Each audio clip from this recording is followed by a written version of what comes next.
Hey YouTube crew, I'm back. This time around I'm actually working on a project for 40K Radio's Toys for Tots.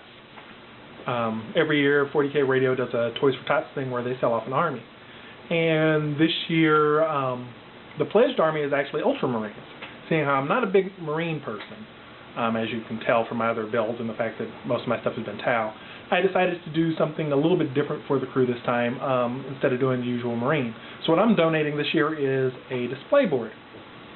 This is actually the one I'm about to show you is kind of the pretty display board. I'm also going to be doing an additional display board to go with that will be for it'll be more for carrying the army around from table to table. This will be the one for actually showcasing a few of your models. So we'll flip this around and let you see what we have.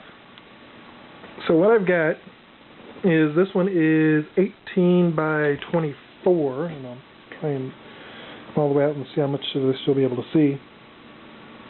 It's just going to be your typical board. In the case of this one, it's going to have a small road on it, which I've done, and I'm using the same style of cork that I used last time for my table. You know, I've got more crumbled cork there to represent some rough areas. Here you can see where I've got a little bit of cork going over the road. It's going to be a pretty decent design.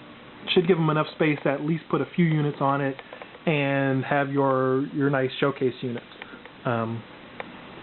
Decided on the colors on it, seeing how we've got a unified theme for what the bases on all the models will be.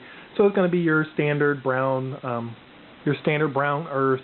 I'm probably going to pick out a few spots where there'll be like tufts of grass in some of these areas. So like for example over here where I've still got texture to add, I'm probably going to have like some tufts of grass. I'm not going to try and do a lot of grass on it. Maybe put little bits and pieces of grass between the cobbles on the road and that sort of thing. But the majority of it is going to be brown dry brush so that you can see stuff coming through it. The main reason I'm not putting a lot of grass on it is it gives you a little more freedom when you go to put the minis on it. The other thing that I'm going to try with this one, I've done on some other projects but I haven't done it on a display board yet, is I've gotten some of the magnetic paint. So I'm going to actually paint the entire board with a magnetic paint, and basically you'll be able to stick the minis wherever you want them on the thing and not have to worry about them falling off. So that's really it. We're up to just under 3 minutes for this one, so I'm going to let you guys go and keep you posted with how things go. Talk to you later. Bye.